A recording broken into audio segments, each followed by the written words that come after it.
Welcome to गेजन success point. Student, आज हम 12th बिजनेस स्टडी का चैप्टर 9.2 के बारे में स्टडी करेंगे।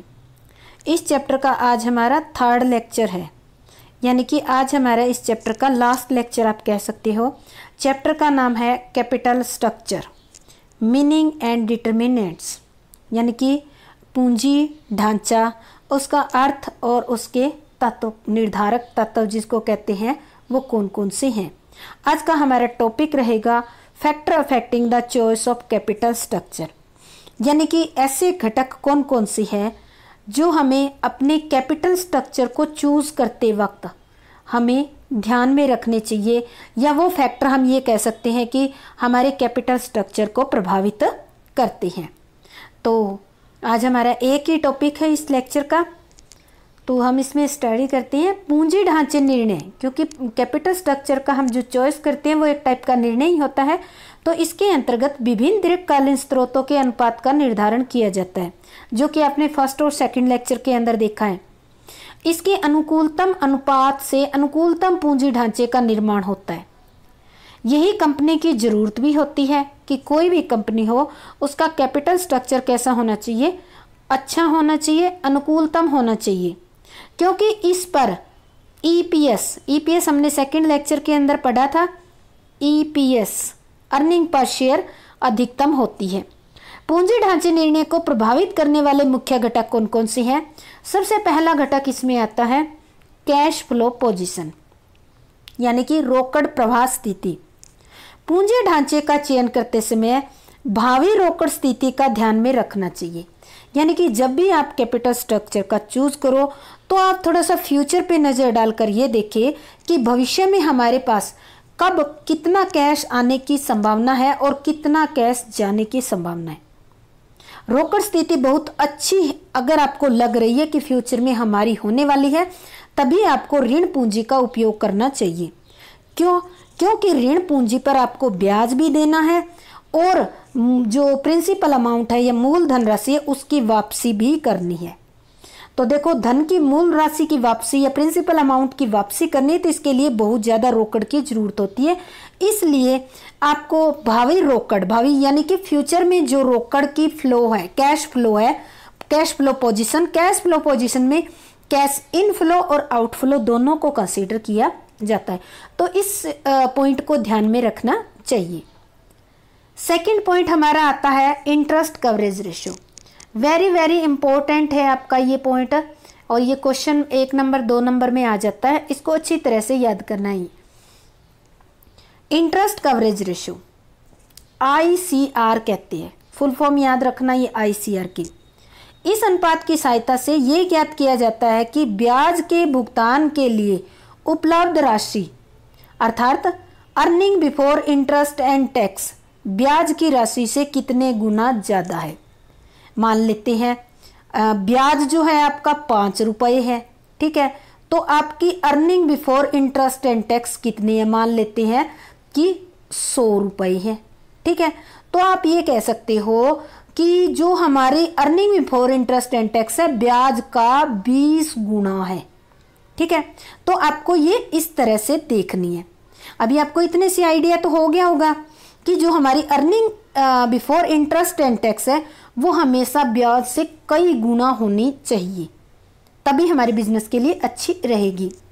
यह अनुपात जितना अधिक होगा या अधिक होने की संभावना होगी, कंपनी ऋण पूंजी का प्रयोग करने की उतनी ही अधिक क्षमता रखेगी।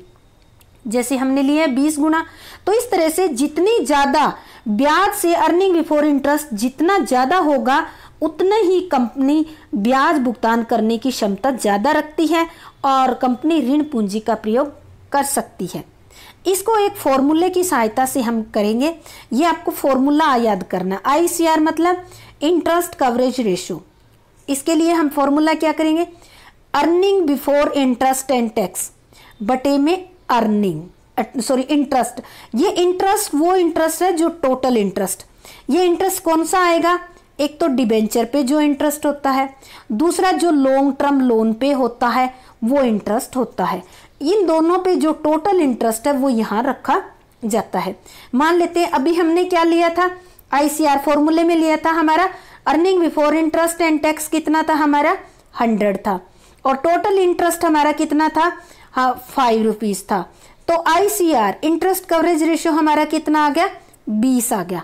तो आप ये कह सकते हो कि ICR जो है हमारा 20 गुना है, ठीक है।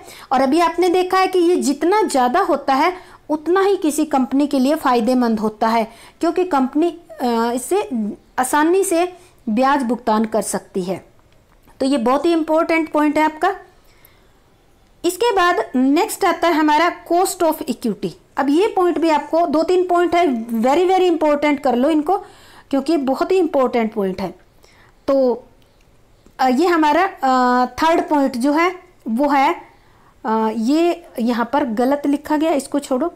थर्ड पॉइंट डेब्ट सर्विस कवरेज रेशो, इसकी फुल फॉर्म याद करनी है DSCR, डेब्ट सर्विस कवरेज रेशो। ये क्या होता है? ऋण भुगतान आवरण अनुपात, यानी कि ऋण को भुगतान करने का जो अनुपात है वो, यह अनुपात ब्याज आवरण ICR की कमी को दूर करता है। इससे कंपनी की रोकड़ की स्थिति बिल्कुल स्पष्ट हो जाती है। और इसकी कैलकुलेशन हम कैसे करते हैं?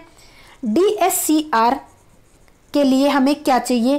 प्रॉफिट आफ्टर टैक्स, इसमें ऐड कर देंगे depreciation plus interest plus non cash expenses return of किए वो, डिवाइड करेंगे प्रेफरेंस डिविडेंड, इंटरेस्ट और रीपेमेंट ऑब्लिगेशन, जो आपने लोन की पेमेंट की है। ये ICR की कमी को कैसे दूर करता है?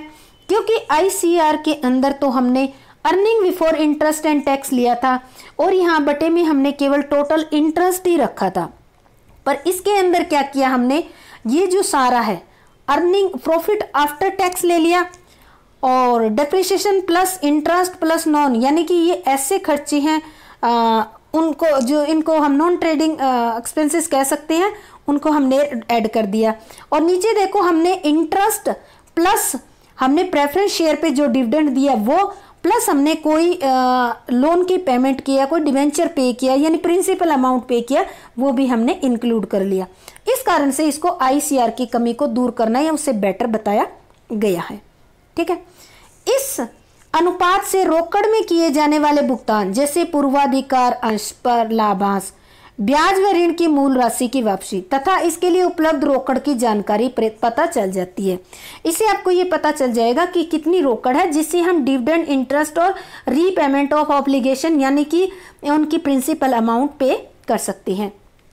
आपको अभी पता चल गया होगा कि ये अनुपात भी ICR की तरह जितना अधिक होता है उतना ही ये अच्छा होता है, उतनी ही कंपनी की ऋण भुगतान क्षमता अधिक होती है। ICR तो केवल ब्याज भुगतान करने की क्षमता बताता है और DSCR हमें ब्याज प्लस प्रिंसिपल अमाउंट भी पेमेंट करने की पोजीशन को बताता है। इसका परिणाम क्या होता है? पूंजी ढांचे में अधिक ऋण का प्रयोग कर सकते हो। ये जितना ज्यादा होगा आप उतने ही ऋण का ज्यादा प्रयोग कर सकते हो।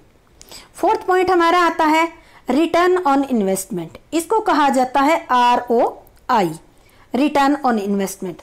ये भी वेरी वेरी इंपॉर्टेंट, ये 2-3 पॉइंट बहुत ही इंपॉर्टेंट है, इनको अच्छी तरीके से आप कर लेना। इसकी भी फुल फॉर्म आप ध्यान कर लो। ROI, रिटर्न ऑन इन्वेस्टमेंट क्या होता है? एक कंपनी की विनियोग पर आय दर जितनी अधिक होती है वह उतनी ही अधिक ऋण पूंजी प्रयोग करने की क्षमता रखती है। विनियोग पर आय की गणना हम कैसे करेंगे? विनियोग, मान लेते हैं आपने एक मशीनरी ली है, ठीक है, एक बिजनेस ही ले लेते हैं, कोई आपने बिजनेस स्टार्ट किया है, उसमें आपने क्या लगाया है 1 लाख कैपिटल लगाकर आपने प्रॉफिट कमा लिया। आपने इसके ऊपर जितना भी आपने 1 लाख प्रॉफिट कमाया मान लेते हैं, ठीक है, और आपने इन्वेस्ट इसमें जो टोटल इन्वेस्टमेंट है वो हम दिखा देंगे। आप कोई भी एग्जांपल ले सकते हो सकता है आगे एग्जांपल है इसमें। तो ये earning before interest and tax जो सेकंड चैप्टर में हमने टेबल की है, सेकंड लेक्चर के अंदर आप वो ले सकते हैं इसमें। ROI, total investment. Total investment का मतलब है कि आपने अपने बिजनेस में कितनी पूंजी लगाई है, ठीक है, उस पूंजी से आप डिवाइड कर दोगे तो आपका क्या आ जाएगा? Return on investment. यानी कि आपकी रिटर्न कितनी आ रही है बिजनेस के अंदर वो निकल जाएगी, यानी कि आप कितने रुपए लगाकर कितने रुपए कमा रहे हो। फिफ्थ आता है कॉस्ट ऑफ डेब्ट। अब आती है बात कॉस्ट की। फर्स्ट और सेकंड लेक्चर के अंदर हम बहुत अच्छी तरीके से कॉस्ट के बारे में स्टडी करके आए हैं। अगर आपने वो पहला और दूसरा लेक्चर नहीं देखा है तो आप पहले वो लेक्चर देखिए फिर ये देखिए, ताकि आपको अच्छी तरीके से समझ आ जाए। कॉस्ट ऑफ डेब्ट, कंपनी की ऋण लेने की क्षमता ऋण की लागत पर भी निर्भर करती है। यदि ऋण पूंजी की ब्याज दर कम है तो अधिक ऋण पूंजी का प्रयोग किया जा सकता है, और अगर ऋण की जो ब्याज की दर ज्यादा है तो सीधी सी बात है कंपनी कम ऋण पूंजी का ही प्रयोग कर सकती है। अब आते हैं टैक्स वाला पॉइंट, बहुत ही इंपॉर्टेंट पॉइंट है ये, टैक्स रेट। ठीक है, कर की दर ऋण की लागत को प्रभावित करती है, यानी कि जो आप कर टैक्स पे करते हो वो आपकी जो कॉस्ट है, कॉस्ट ऑफ कैपिटल, उसको प्रभावित करती है।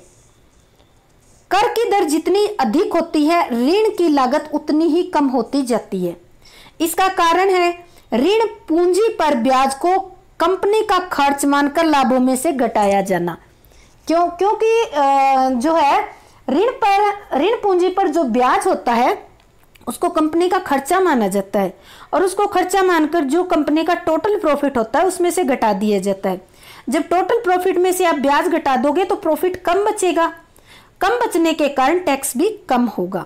एग्जाम्पल लेते हैं, माने एक कंपनी 100 रुपए का ऋण लेती है, ब्याज कितना है 10%, टैक्स कितना है 30% है। Earning before interest and tax में से मान ले 100 रुपए में से पहले हम क्या लेस करेंगे 10 रुपए, 10 रुपए पर टैक्स कितना बच गया 30% के हिसाब से 3 रुपए की बचत होगी।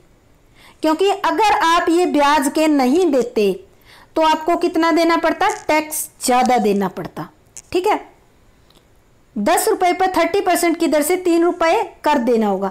एक तरफ 10 रुपए ब्याज का भुगतान किया जाएगा, दूसरी तरफ 3 रुपए करके बचा लिए जाएंगे।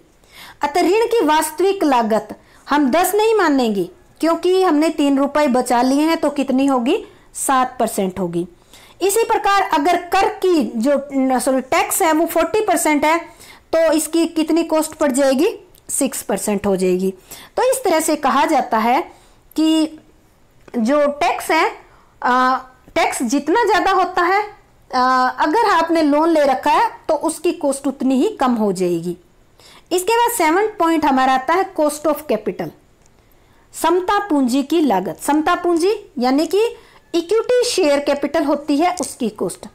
समता पूंजी की लागत समता अंशधारियों की कंपनी से अपेक्षा होती है। अब समता अंशधारी भी ये चाहते हैं कि उन्हें ज्यादा से ज्यादा प्रॉफिट मिले। ऋण पूंजी के प्रयोग से समता अंशधारियों की जोखिम में वृद्धि होती है। क्यों होती है? क्योंकि अगर आप ज्यादा ऋण ले लेंगे, बाई चांस कंडीशन अपोजिट हो गई है, कंपनी में हानि ज्यादा हो गई है, तो क्या होगा, समता अंशधारियों की पूंजी डूब जाएगी पूरी। जो भी अमाउंट बचेगा वो पहले किसको पे करना पड़ेगा, जो ऋणधारियों को देना पड़ेगा।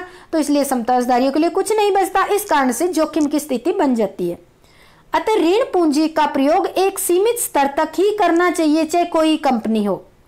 इस स्तर के बाद यानी कि एक लिमिट के बाद या एक लिमिट से बढ़कर अगर आप ये ऋण की पूंजी का प्रयोग करते हो तो समता अंश पूंजी की लागत तेजी से बढ़ने लगेगी, यानी कि रिस्क बढ़ जाएगा। और इस तरह से अगर आप एक लिमिट से बढ़कर ऋण पूंजी का प्रयोग करोगे तो इसका अंशों के बाजार मूल्य पर भी विपरीत प्रभाव पड़ेगा, और यह स्थिति किसी भी कंपनी के लिए अच्छी नहीं है। इससे बचने की कोशिश करनी चाहिए हर एक कंपनी को।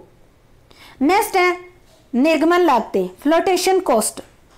निर्गमन लागतों का अभिप्राय उन व्ययों से है जो प्रतिभूतियों, समतांश, पूर्वाधिकांश और ऋण पत्र इनको जारी करने के समय किए जाते हैं। ऐसे खर्चे जो इन प्रतिभूतियों को हम इश्यू करते वक्त खर्चा करते हैं, इनका ब्याज नहीं है, इनका डिविडेंड नहीं है, बल्कि इस तरह की ये जो तीनों टाइप की कैपिटल आप मार्केट में से अपने बिजनेस में रेज करते हो, तो देखो उसकी कुछ फीस होती है, कुछ स्टाम्प ड्यूटी होती है, कुछ आपके जो भी जो दलाल जिनको कहते हैं, ब्रोकरेज वगैरह, उनको देने पड़ते हैं। अंडर राइटर वगैरह, तो इस तरह से वो खर्चा हो जाता है, उस खर्चे को कहा जाता है निर्गमन यानी कि फ्लोटेशन कॉस्ट। उदाहरण के लिए अभिगोपकों का कमीशन यानी कि जो अंडर राइटर होते हैं उनका कमीशन। अभी आपका सामने आ जाता है कि आपको समझ नहीं आएगा कि ये अभिगोपक होते कौन है। ये अभिगोपक वो व्यक्ति होते हैं जो कंपनी से ठेका ले लेते हैं कि हम आपको समता अंश जारी इशू करके सारा काम करके आपको दे देंगे, या कंपनी पूर्वाधिकार जारी करना चाहती है तो कंपनी इनको कमीशन के बेस पे कॉन्ट्रैक्ट दे देगी कि हमें ये अंश इतनी कैपिटल चाहिए मार्केट से, हमें इतनी कैपिटल रेज करके दे दो, आपको इतना कमीशन दे देंगे। तो इन व्यक्तियों को क्या कहा जाता है, अभिगोपक या अंडर राइटर। इनको जो बदले में जो बेनिफिट दिया जाता है उसका नाम होता है कमीशन।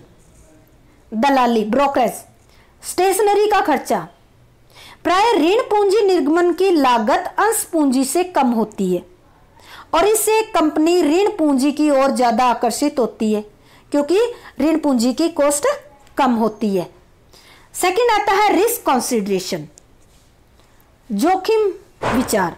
व्यवसाय में दो तरह की जोखिम होती है। पहला जोखिम होता है ऑपरेटिंग जोखिम, दूसरा होता है व्यावसायिक जोखिम यानी कि ऑपरेटिंग रिस्क, और दूसरा हो गया बिजनेस रिस्क।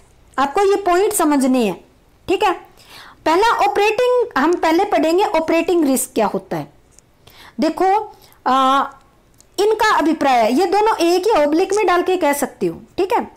इसका अभिप्राय है स्थायी ऑपरेटिंग लागतों। स्थायी यानी कि ऑपरेटिंग, हमने जो इसे पहला चैप्टर था 9.1 में अच्छी तरह से डिक्लेयर कर अच्छी तरह से समझा रखा है कि ऑपरेटिंग जो कॉस्ट होती है वो क्या होती है, या जिसको बिजनेस रिस्क कहते हैं वो क्या होती है। जैसे भवन का किराया, चाहे आपके जो अपनी बिल्डिंग है, बिजनेस की बिल्डिंग है, चाहे उसमें आपके काम हो या ना हो, या उसमें कोई प्रोडक्शन हो या ना हो, कोई बिजनेस एक्टिविटी हो या ना हो, पर आपको किराया देना ही पड़ेगा। परमानेंट एम्प्लॉय को सैलरी देनी ही पड़ेगी। आपने इंश्योरेंस करवा रखा है तो वो खर्चा लगेगा ही लगेगा। तो इनका भुगतान न किया जा सकने के जोखिम है, यानी कि ये जो है ये क्या है, ये आपको पे करने ही पड़ेंगे, चाहे आपकी बिजनेस एक्टिविटी हो चाहे ना हो। तो इन सबको कहा जाता है रिस्क कंसीडरेशन। अगर ये स्थिति आ जाती है कि इनका भी आप भुगतान नहीं कर सकते तो ये और भी ज्यादा जोखिम वाला हो जाता है। दूसरा पॉइंट हमारा आता है फाइनेंशियल रिस्क। देखो पहला कौन सा था, ऑपरेटिंग रिस्क, दूसरा आता है financial risk. Very very important point है, ये छोटे छोटे पॉइंट है इसमें, ठीक है। इसका अभिप्राय है स्थायी वित्तीय भुगतानों से, यानी कि ऐसी फिक्स कॉस्ट जिनको आपको पे करनी ही पड़ेगी। आप वायदे पर न किए जाने वाला जोखिम नहीं, यानी कि आप वादा करके आप भुगतान नहीं कर सकते या मना नहीं कर सकते। जैसे लोन ले रखा है, ब्याज देना ही पड़ेगा। कम्युनिटी प्रेफरेंस शेयर है तो उन पर डिविडेंड देना ही पड़ेगा। जो लोन ले रखा है उसकी जो प्रिंसिपल अमाउंट है वो आपको रिटर्न करनी ही पड़ेगी, चाहे आपके बिजनेस में प्रॉफिट हो, लॉस हो, चाहे दिवाले कुछ भी हो। तो इस तरह के जो एक्सपेंसेस होता है, रिस्क होता है। अब ये रिस्क कब बन जाता है, जब आप इसको टाइम पर पे नहीं कर पाते हो, तब ये फाइनेंशियल रिस्क बन जाता। होती तो ये कॉस्ट है, इसको फाइनेंशियल कॉस्ट बोलते हैं। और ये कॉस्ट रिस्क में कब कन्वर्ट हो जाती है, जब इसका हम टाइम पर पेमेंट ना कर पाए तो ये फाइनेंशियल कॉस्ट, फाइनेंशियल रिस्क बन जाती है। और इसी तरह ये ऑपरेटिंग कॉस्ट होती है, ठीक है, बिजनेस कॉस्ट होती है। और जब इसको टाइम पर भुगतान नहीं किया जाता है तो ये क्या बन जाता है, ऑपरेटिंग रिस्क और बिजनेस रिस्क बन जाता है। व्यवसाय का कुल जोखिम इन दोनों तरह के जोखिमों पर निर्भर करता है। कौन कौन से, ऑपरेटिंग रिस्क और फाइनेंशियल रिस्क। यदि व्यवसाय में ऑपरेटिंग रिस्क कम है तो आप फाइनेंशियल रिस्क को सहन कर सकते हो, अर्थात अधिक ऋण पूंजी का प्रयोग किया जा सकता है। इसके अगर स्थिति विपरीत है, यानी कि ऑपरेटिंग जोखिम अधिक है, तो ऋण पूंजी का प्रयोग करके उत्पन्न होने वाले वित्तीय जोखिम से आपको बचना चाहिए। नेक्स्ट पॉइंट हमारा है